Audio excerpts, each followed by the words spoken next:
भैया जी यूपी सरकार दिल्ली कैसा में काम कर जो रही हो है? रहा है, दिल्ली में आम आदमी पार्टी के, वो कैसे देख रहे हैं पूरे को? अतुल मिश्रा ने बयान आ रहा है कि अरुण केजरीवाल चोर है, गलत आदमी, इस तरीके से क्या? जहाँ तक उत्तर प्रदेश का सवाल है, सरकार की परीक्षा चल रही है और अभी तो कई परीक्षाओं में सरकार मुझे नहीं लगता पास हो पाई होगी। कानून व्यवस्था का सवाल बड़ा खड़ा है उनके सामने। लोगों को भरोसा हो कानून व्यवस्था पे, वो बड़ा सवाल है। जो घटनाएं हुई हैं सहारनपुर में, जहाँ पुलिस अधिकारी को घर में, ऑफिस में किस तरह हमला हुआ था, वो आप जानते हैं। जालौन में जो घटना हुई है एक बेटी के साथ, एक परिवार की महिला के साथ जो घटना हुई है, कितने लोगों ने उसके साथ अन्याय किया है, शायद पकड़े गए होंगे दोषी। इसी तरह आपके बुलंदशहर में एक बुजुर्ग, क्योंकि उसके घर परिवार के लोगों ने कहीं शादी कर ली या नौजवान ने किसी से प्रेम कर लिया, सज़ा उसकी यही थी कि किसी दूसरे धर्म की बेटी से उसने प्यार किया, इसलिए उसके बाप को, दादा को सज़ा दे दी। हम तो कहते हैं ऐसे लोगों से, दिल्ली में भी तो देखो उनकी सोच के लोग हैं, मंत्री लोग हैं उनके, उन्होंने भी तो शादी की होगी किसी और धर्म में।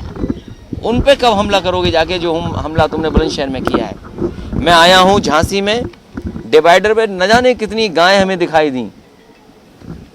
आपको चिंता ये है कि गाय कोई ले जा रहा होगा, परमिशन से खरीदी होगी, नगर निगम का पर्चा होगा, लेकिन कोई ले जा रहा होगा, उसकी जान ले लोगे आप सड़क पर। इस सड़क पे गाय और खेतों में अन्ना प्रथा चल रही है, उसको कौन बचाएगा?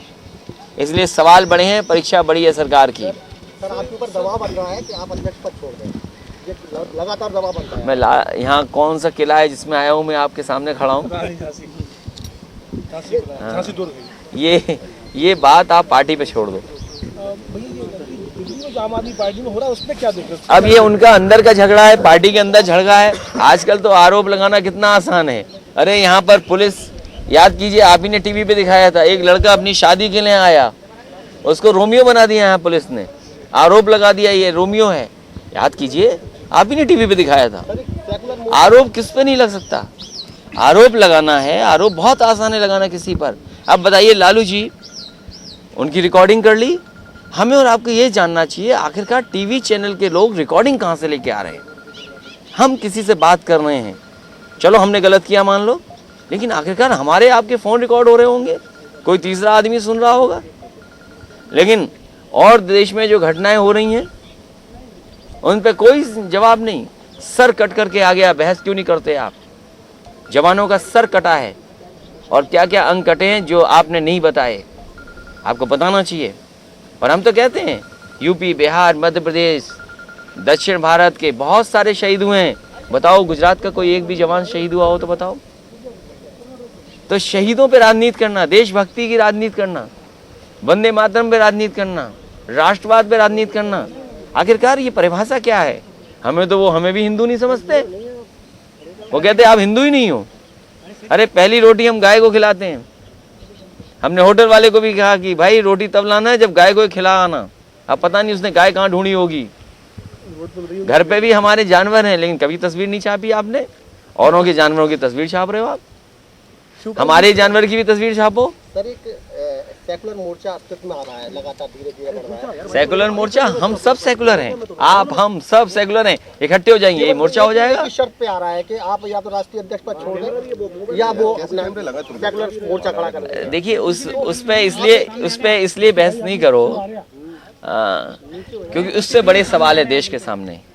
आपको बात ये रखनी चाहिए कि केंद्र सरकार ने रोजगार कितना दे दिया। आपको सवाल ये रखना चाहिए कि जिन्होंने जाने कितना चौड़ा सीना बताया था, वो तो हम भी भूल गए कितना चौड़ा बताया था, लेकिन सीमा पे क्या हाल है बताओ। नौजवानों को कब नौकरी मिलेगी? हमने तो दे के दिखाई दी। 5.5 लाख सरकारी नौकरी लगाई, 40,000 एक बार पुलिस भर्ती कर दी, दूसरी 32,000 कर दी। सुप्रीम कोर्ट पूछ रहा है भर्ती कब करोगे? हम कहते हैं हाई कोर्ट्स में जो भर्ती रुकी पड़ी थी उसी का परिणाम ले आओ। और इतनी आसान भर्ती कभी नहीं हो सकती थी। क्या 10वां 12वें के नंबर लाइए, दौड़ के दिखा दिए, पुलिस में भर्ती। सर आपके पुराने प्रोजेक्ट की जांच चुन चुन के की जा रही है। यमुना उसकी की थी, और भी कई प्रोजेक्ट चुने जा रहे हैं। सिंचाई विभाग के कई प्रोजेक्ट जांच के घेरे में आ गए। योगी, क्या ऐसा लग रहा है कि आपको ये राजनीतिक विद्वेष? वैसे मेरा एक सुझाव है आपके माध्यम से, जो भी जांच करना चाहता है, मान लीजिए कल सवाल उठा या पहले सवाल उठा एरच डैम का। बेतवा में बहुत पुल वो डैम बन गए। बेतवा में मैं समझता हूँ जहाँ से शुरू ही होगी कई डैम बने हैं। एरच डैम बन रहा है। बीजेपी के लोगों को एक काम करना चाहिए, डाउन स्ट्रीम में जो बेतवा के एक और एरच से बड़ा डैम बनाना चाहिए। और एरच से बड़ा डैम नहीं बना पाते हैं तो कम से कम उतना ही बना दें, और दोनों जब बन जाएं उनकी रेट तय कर लें, कौन सा महंगा बना कौन सा सस्ता बना। अभी बाजार में कीमत पता करिए चीज़ों की, और एरच से अच्छा डैम बना के दिखाओ। बनाओगे कुछ नहीं। अभी मुझे बताया कि मुख्यमंत्री जी कह गए यहाँ से एक्सप्रेसवे बनेगा। अरे भाई, रास्ता हमें भी बताओ एक्सप्रेसवे का कौन सा होगा। उत्तर प्रदेश की सरकार मध्य प्रदेश में कैसे बना देगी? कोई एक्सप्रेसवे हवा में बन जाएगा क्या? अरे भाई, नदियाँ भी तो हैं, उनको पार कैसे करोगे? पर्यावरण का कैसे लाओगे? फिर पता लगा रास्ता बताया कि तिरवा से जोड़ देंगे। अरे भाई, तिरवई से जोड़ना था तो एक्सप्रेसवे क्यों बना रहे थे यहाँ से दिल्ली? झांसी के लोगों को क्या क्या दिया? नोटबंदी में कहा कि सब गरीबों के नोट पहुंच जाएंगे 15-15 लाख। कल हमने कहा, आपको पता होगा मैंने लोहिया आवास कहाँ कहा था दे देंगे हम भी। हमने कहा कि जैसे बीजेपी के लोगों ने कहा कि नोटबंदी से पैसा आएगा, वैसे हम भी कह रहे हैं कि जो गरीब हैं उनको चांद पर एक एक लोहिया आवास दे दिया जाएगा। अगर लोहिया आवास चाहिए चांद पर तो हमें लोकसभा में जिताइए और अगली सरकार समाजवादियों की बनवाइए। अगर 15 लाख नहीं मिल सकते तो फिर हमें भी इस पर सोचना पड़ेगा। सर, आपने कहा कि हम जानकारी यात्रा कर रहे हैं, तो शुरुआती फीडबैक क्या आ रहा है? क्या हार का कारण रहा है? बहुत ही गुमराह किया बीजेपी के लोगों ने। बीजेपी के लोगों ने कहा सब किसानों का कर्ज माफ हो जाएगा। बताओ कितने किसानों का कर्ज माफ होगा? बीजेपी ने कहा कि सब यादव और मुस्लिम को नौकरी मिल गई है। हम जानना चाहते हैं, बताओ वो सूची कहाँ है? बीजेपी के लोगों ने कहा कि जो लैपटॉप बटा है, समाजवादी पेंशन मिली है, वो सब यादव और मुसलमानों को मिल गया, किसी जात को नहीं मिला। उन्होंने ये कहा कि घी बुंदेलखंड में जब बटा था तो केवल यादव पी गए और मुसलमान लोगों को मिल गया, किसी को घी नहीं मिला। कम से कम पत्रकार साथियों, हमारी मदद करो। आप हार से निराश हैं? मैं हार से बहुत खुश हूँ। कम से कम किला देख रहा हूँ और अपनी संस्था का अभियान चला रहा हूँ, और आने वाले समय में जल्दी सरकार बने उसका इंतजार कर रहा हूँ। और हम तो ये कह रहे हैं, इंतजार तो आपको भी लग रहा है थोड़ा बहुत। सर, अब तो लोकसभा चुनाव का इंतजार कर रहे होंगे, राष्ट्रीय अध्यक्ष है, क्या पीएम की तैयारी होगी आप? देखो, फ्रांस में तो बन गया 40 साल से कम उम्र का।